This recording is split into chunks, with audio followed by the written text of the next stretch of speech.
Let's bring in Justin Dunk, who, as we get real and forget about talking about the sim, he's been leading the charge, CFL News this week. How you doing, Justin? Doing well, guys. What about you out there? We're doing okay, but I mean, I told you how excellent your work has been at 3downnation.com, kind of telling the coach's side of things with the football operations cap, but things took a decidedly gloomy turn this week. And what you're saying is you're just reporting the reality, right? I mean, what's been the reaction to your reports of the latest between the league and its coaches and its players? There's been a lot of anger, and quite honestly, frustration when you consider that the coach's cap was installed just a couple of years ago.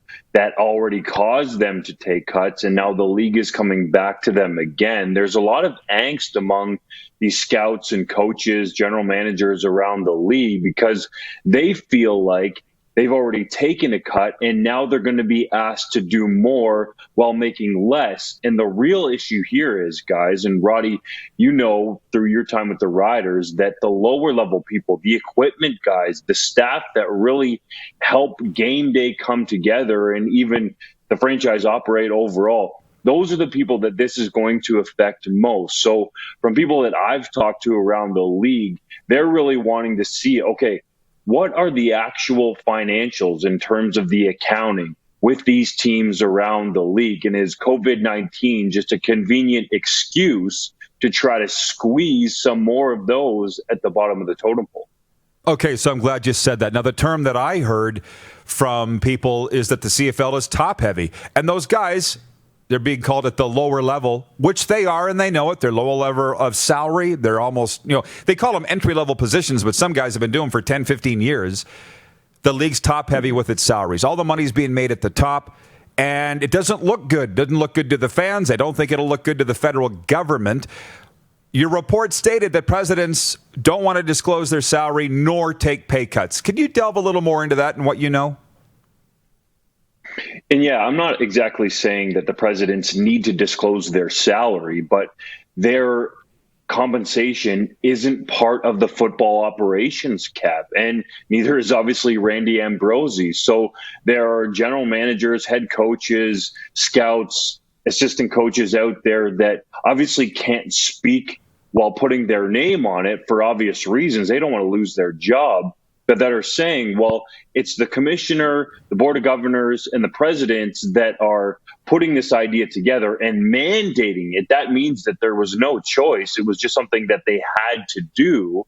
And they're making all of the money at the top. As you said, it's top heavy in that sense. And then they point to the league office and say it's grown exponentially in terms of the number of bodies that are in there. And in some ways, I understand it, because you do need to try to market the game and get it out there, and you need a sales team and all those types of things. But people will tell you that back in the 2000s, there was like 20, 25 people in the CFL office. Now, if you go down the roster, there's 70. And as you guys well know, too, the scouting and coaching staffs are already skinny as it is in the CFL. So in the long term, maybe even heck in the short term, is this going to affect the level of play in the CFL? That would be poor for trying to affect or attract new fans.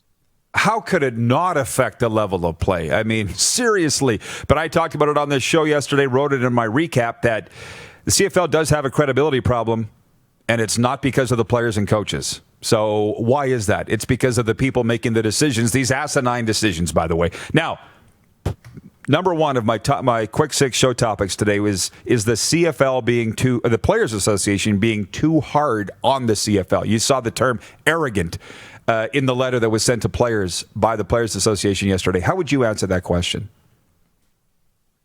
I don't think so at all. To be quite honest, the CFLPA has been pushed around in negotiations for too long, and they're not going to let that happen under the current regime led by Solomon Elimimian. He's a tough physical linebacker on the field, and when they get in these discussions, I was about to say the boardroom, but it's going to be Zoom calls, obviously, to try to hammer out some sort of a COVID CBA if they try to get back on the field in 2020. But even a collective bargaining agreement going forward, I think, could look vastly different. At least that's what the CFL wants. So if you're a player, you're sitting there saying, well, just a year ago, the CFL agreed to raise the minimum salary to $65,000. Now you're turning around and using the pandemic as a convenient excuse to try to saw us down. That's what the scouts and coaches feel like as well, that this is not necessarily just an issue derived because of what's happened with COVID-19, that it's an easy time where they can sort of say, well, this is actually the reason. And that's what they're going to do, is they're going to use the example of the football operations guys, and they're going to go to the players and say, look, we already cut $4.5 million from our scouts and coaches. You guys need to go down too. And the players are not going to stand for it. They play 18 games, put their body on the line, and a lot of those guys are making in and around minimum salary. The average salary in the league is somewhere between $80,000 to $90,000. Not a lot of money for what their bodies go through. No doubt. And 2 years ago, when that cap came in for the coaches, there was talk of a strike then. They never eventually did it, but I think the anger is at a level now where it could happen. By the way, Lauren is watching. He is a coach in Pittsburgh. He says, for Justin, is it time for the league to consider going back to a truly Canadian league? In the 50s, 60s, and 70s, it did pretty well with mostly Canadians playing. How do you feel about that model in an eventual CFL 3.0, that it's far less Americans than Canadians in this league? Well, it's interesting, but I would say that there's already a lot of Canadians in the league now. And you guys know this. On the rosters, you have to have on an active game day roster 21 nationals. So I think that, they might look at it. Can we get Canadians in maybe more of those skilled positions and give them opportunities? To me, that would be where you might want to look at. But I do think the Americans have really helped this league to play overall in the star power, whether we like it or not.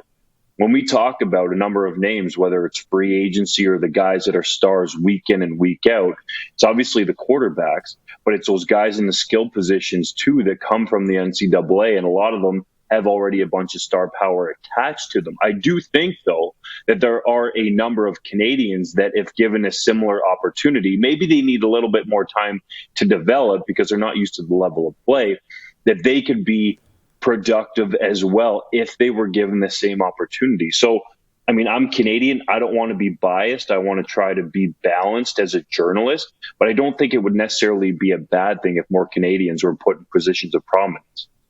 Justin, where do you stand on this? And I won't keep you much longer, but with the return to play, it's, there's this, people have been talking about the questionnaire that went out to the Players Association by the union heads or the association heads. It's, are you willing to take less money? Are you willing to play on less time, rest? Your thoughts on maybe they do come up with a plan, but then the players reject it. What are the chances of that? That's certainly possible, because if the players aren't comfortable coming up to play an entire season while they're in a bubble city, or even for a prorated salary, even if it's half, let's say. So let's use an example of player X, most likely a quarterback that's signed. Nick Arbuckle would probably be a good one. He got about $200,000 up front in a signing bonus. And is he going to come up here and risk his body and potentially his future to play half a season for a prorated salary that's going to be much smaller than that when he already has $200,000 in his pocket? The lower level guys and minimum salary guys, I think, would be all for it because they want to get film. But when you're talking about the upper echelon guys, mostly the guys that earn six figures or above, that have already gotten some sort of a signing bonus or an early off-season roster bonus, not a report and pass one before you would get to training camp. But those bonuses, I think, could make the leverage potentially in the player's favor, because if a lot of your stars are going to say, nah, we're not doing it for that money, then I think that actually gives the players a little bit of an upper hand. So I think that survey, as you alluded to, is going to tell a lot about the players and where they stand in terms of wanting to play. And the key is going to be for how much. No kidding. What else do you have for us today, Justin?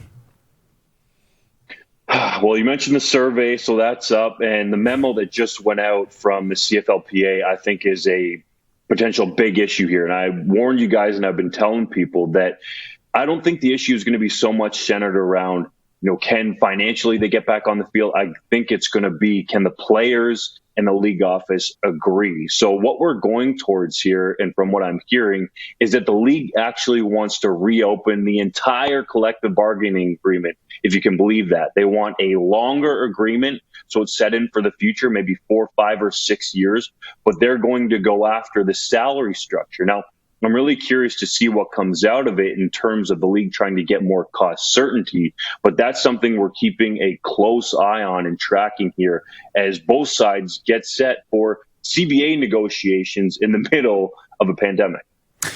Canada's Adam Schefter is Justin Dunk, the ultimate CFL insider. Follow his stuff at 3downnation.com, your number one source for CFL info. Thank you, Justin. Appreciate it. Thanks, Roddy. Stay safe out there and enjoy the sim call. Thank you. Will do. Thanks for watching in advance. Justin Dunk joining us from 3downnation.com, the owner and operator of that site. You're watching Rod Pedersen On Demand. For more of The Rod Pedersen Show, visit rodpedersen.com or follow Rod Pedersen on social media.